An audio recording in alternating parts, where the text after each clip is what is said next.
الحمدللہ رب العالمین والعاقبۃ للمتقین والصلاۃ والسلام علی رسول کریم اما بعد۔ باتیں اس بات کے تعلق سے کہ پانی پلانے کا ثواب کیا ہے۔ دیکھیں، پانی یہ بہت بڑی نعمت ہے، اور جو بڑی نعمت کو آپ دوسرے تک پہنچائیں گے یا اس کا فائدہ دوسروں کو دیں گے تو اتنا ہی بڑا اس پر ثواب بھی نوٹ کیا جاتا ہے۔ حدیث نمبر ہے 2364، ان اسماء بنت ابی بکر رضی اللہ عنہما، اسماء بنت ابی بکر رضی اللہ عنہما سے روایت ہے، ان نبی صلی اللہ علیہ وسلم صلی صلاۃ الکسوف، کہ نبی کریم صلی اللہ علیہ وسلم نے نماز کسوف پڑھی۔ نماز کسوف ایک نماز صلاۃ کسوف کہا جاتا ہے۔ فقال دنت منی النار، پھر آپ نے فرمایا، نماز آپ جب پڑھ لیے، کہ میرے قریب جہنم کو ظاہر کی گئی، یا مجھے بہت قریب سے جہنم دکھایا گیا، یا میرے بہت قریب آ گئی جہنم۔ یا آپ صلی اللہ علیہ وسلم نماز پڑھ رہے تھے اور نماز کے دوران آپ کو جہنم دکھایا گیا، اور آگے کہہ رہے ہیں حتیٰ قلت اے ربی وانا معہم، کہ اتنا قریب وہ جہنم ہو گئی مجھ سے کہ میں نے کہا چونک کر کہ اے میرے پروردگار، کیا میں بھی انہی میں سے ہوں؟ یعنی جہنم میرے اتنی قریب آئی کہ میں چونک گیا، اور ایسے لگا کہ میرا جیسے سابقہ ہو جائے گا۔ تو میں نے کہا پروردگار، کیا میرا بھی انہی سے تعلق ہے؟ میں بھی انہی میں سے ہوں؟ چونک کر کے آپ نے کہا۔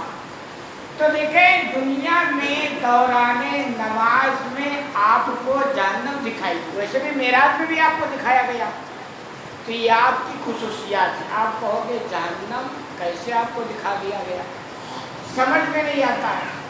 تو دیکھیں، یہی تو ایمان ہے نا۔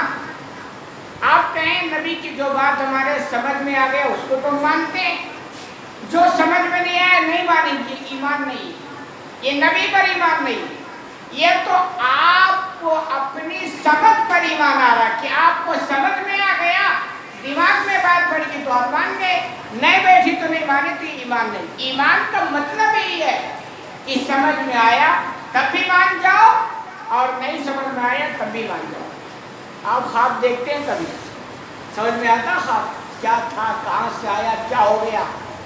صبح اٹھتے ہیں تو کہتے ہیں میں نے خواب دیکھا، اور صحیح خواب دیکھا، اور ایسا ہے جیسا بیان کو ایسا ہی میں نے دیکھا، لیکن سمجھ میں نہیں آتا، لیکن خواب تو مانتا ہوں کہ صاحب مجھے خواب ایسا آیا۔ دنیا میں بھی بہت ساری ایسی چیزیں ہیں کہ آدمی سمجھ میں نہیں اس کے آتا ہے۔ اب اپنی زندگی کو سمجھے ہے کیا کہ زندگی چل رہی ہے، اور کیا اس میں غائب ہو جاتی ہے کہ زندگی سائلنٹ ہو جاتی ہے، ختم کہانی ہو گئی۔ آج تک سمجھ میں نہیں آیا، لیکن مانتے ہیں، کیونکہ دنیا کی کچھ ایسی چیزیں اللہ نے رکھی ہے نا، یہ ساری چیزیں انسان کے بھیجے میں سما نہیں سکتی، سمجھ میں نہیں آ سکتی، عقل کے خلاف نہیں۔ یہی چیز جب جہنم اپنی آنکھوں سے آدمی دیکھے گا تو سمجھ میں آ جائے گا۔ جیسے دنیا کے اندر آدمی نے جب پلین نہیں دیکھا تھا، اور اس سے 500 سال پہلے کوئی کہتا کہ ایک ایسا مشین ایجاد وجود میں آئے گا جو 400-500 لوگوں کو لے کر کے ایسے اڑے جائے گا، تو کوئی مانتا، کہتا یہ پاگل ہو گیا ہے۔ کیونکہ یہ چیزیں وہ ہیں کہ آدمی جب دیکھتا ہے نا پھر مانتا ہے، عقل میں نہیں سمجھ سکتی ہے۔ آپ دیکھیں بائک چلاتے ہیں، کہتا ہے کیا یار، اس میں پیٹرول ڈالو اور چالو کرو چالو ہو جاتی ہے، بند کرو بند، پیٹرول ختم بند، یہ ہے کیا اس میں؟ سمجھ میں آتا نہیں آتا۔ لیکن یہی بات اگر 500 سال پہلے کوئی کہتا جب ان مشینوں کا ایجاد نہیں تھا تو کوئی نہیں مانتا، لیکن آج مانتا، لیکن سمجھ میں نہیں آتا، کیونکہ دنیا کے اندر جو ہمیں عقل دی گئی وہ محدود ہے، لامحدود نہیں کہ آپ ہر چیز ایسے سمجھ میں آ جاؤ۔ تو انسان بسا اوقات دیکھتا ہے، سمجھ میں پھر بھی مانتا ہے۔ تو ایسے آپ صلی اللہ علیہ وسلم کو جہنم دکھلائی گئی، ہمارا ایمان سمجھ میں آ گیا ٹھیک ہے، نہیں آئے تب بھی ٹھیک ہے، ایمان کا یہ تقاضا ہے۔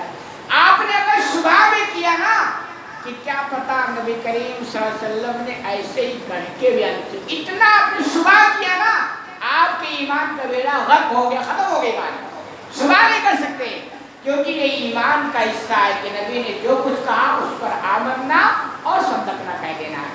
تو آپ صلی اللہ علیہ وسلم بیان کرتے ہیں کہ میرے جہنم میرے بالکل قریب تھی، اور اتنا قریب کہ مجھے لگا، یعنی میں ڈر گیا یہ قریب تھی، اور چوک کر کہا کہ پروردگار کیا میرا بھی انہی کے لوگوں کے ساتھ ہے؟ کہا فَإِذَا امْرَأَةٌ حَسِبْتُ أَنَّهُ تَحْبِسُهَا حِرًّا، کہہ پس اچانک میری نگاہ ایک عورت پر پڑی، وہ جو جہنم مجھے دکھائی دی نا تو اس میں ایک عورت بھی نظر آئی مجھے، میری نگاہ اس عورت پر پڑی۔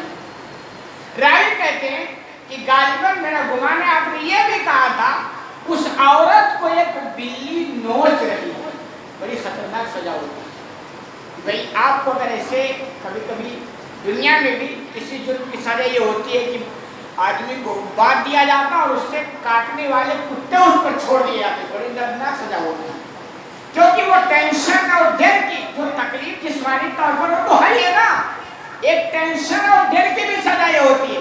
ایک بار ایک شیر آیا، آپ کو اچانک حملہ کر کے چیر پھاڑ کے ختم کر دیا، ٹھیک ہے ہو گیا، لیکن کوئی ایسا چیز آپ کو مسلط کر دیا جائے جو آپ کو تڑپا تڑپا کر مارے، نوچ نوچ کر مارے، تو بڑی شدید یہ عذاب ہو جاتی ہے۔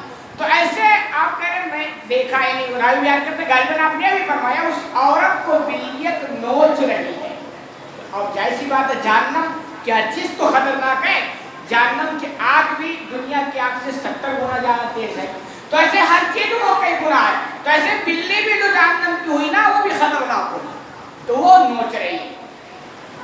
قال ما شأن هذه، چنانچہ آپ صلی اللہ علیہ وسلم نے کہا کہ بھئی یہ کیا معاملہ ہے، یعنی آپ نے سوال کیا کہ یہ جو عورت ہے اور بلی نوچ رہی ہے معاملہ کیا؟ قالوا حبستها حتى ماتت جوا، فرشتوں نے جواب دیا کہ یہ وہ عورت ہے جس نے اس بلی کو قید کر دیا تھا اور بھوک سے وہ تڑپ تڑپ کے مر گئی، تو یہ سزا اس کو مل گئی، یعنی جہنم میں گئی۔ آپ دیکھیں یہ نا بھوک سے، یعنی نہ پانی دیا نہ کھانا دیا، پانی اور کھانا نہ دینے کی سزا کی جہنم میں چلی گئی۔ اور پہلے آپ نے پڑھا نا جو کتا جو پیاس سے کیچڑ چاٹ رہا تھا، تو ایک آدمی آیا اور اس کو پانی پلایا، پانی پلانے کا ثواب کہ اللہ نے اس کو معاف فرما دیا، اور پانی چھیننے یعنی نہ پلانے اور کھانا نہ دینے کا یہ عذاب ہوا کہ اس کو جہنم میں چلے گا۔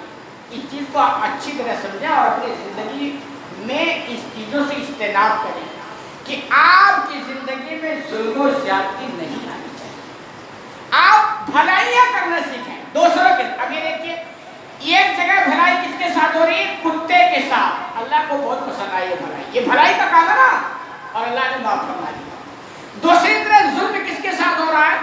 جانور کے ساتھ ہو رہا ہے، بلی کے ساتھ ہو رہا ہے، اور جبکہ یہ انسان کیا شرف مخلوقات ہے۔ اللہ کہتا ہے تم بہت بڑھیا ہو، بہت اونچے تمہارے درجات ہیں، لیکن اگر ظلم تمہاری زندگی میں آ گیا تو میں تمہیں چھوڑوں گا نہیں۔ اب بھلائی اگر مخلوق کے ساتھ ہو رہی تو اللہ معاف فرما رہا ہے، اور ظلم ہو رہا ہے مخلوق کے ساتھ تو اللہ اس کو جہنم میں ڈالا۔ یہ تو انسانوں کے علاوہ کی بات ہے، کتے اور بلی کے ساتھ۔ انسان نے کتے کے ساتھ بھلائی کی، اللہ نے معاف فرما دیا۔ انسان نے بلی کے ساتھ زیادتی کی، اللہ نے کیا کر دیا؟ پکڑ لیا۔ اب اندازہ لیے انسان اشرف المخلوقات نے انسانوں کے ساتھ بھلائی کرے تو اللہ کتنا خوش ہوگا۔ ایک انسان جبکہ یہ بہت بہتر مخلوق ہے نا، ایک انسان اگر دوسرے انسان کے ساتھ بھلائی کرے تو اللہ کتنا خوش ہوگا اور کس قدر اس کو معاف فرما دے گا۔ اور ایسے ہی ایک انسان اگر دوسرے انسان کے ساتھ ظلم کرے گا تو اللہ کیا کرے گا؟ بلی پر ظلم ہوا اللہ نے اس کو پکڑ کے چھوڑا نہیں، اور انسان اگر انسان پر ظلم کرے گا، جبکہ انسان اللہ کا بڑا مقرب ہے نا، یہ انسان اگر انسان پر ظلم کرے گا تو اللہ اس کو کیا کرے گا؟ اس لیے زندگی ایسی گزارو کہ زندگی میں بھلائیاں اور دوسرے کے ساتھ، اور ظلم زیادتی زندگی میں کبھی نہ آنے پائے، ورنہ تمہاری عبادتیں، تمہارے روزے، تمہارے زکات سب پڑے رہ جائیں گے اور ظلم کے شکنجے میں پکڑ لیے جاؤ گے۔ اب وہ ظلم کسی بھی طرح ہو، بھائی بھائی پر کرے، خاندان خاندان پر کرے، پڑوسی پڑوسی پر، کسی طرح سے بھی کوئی بھی کسی پر ظلم کرے گا اور بغیر معافی تلافی کا خاتمہ ہو گیا نا، تو گرچہ اس کے پاس نیکیوں کی پہاڑ جیسی نیکیاں ہو تو معاملہ سنگین ہو جائے گا۔ اللہ اللہ رب العالمین سے دعا ہے کہ الہ العالمین تمہیں کہنے سننے کا عمل کرنے کی توفیق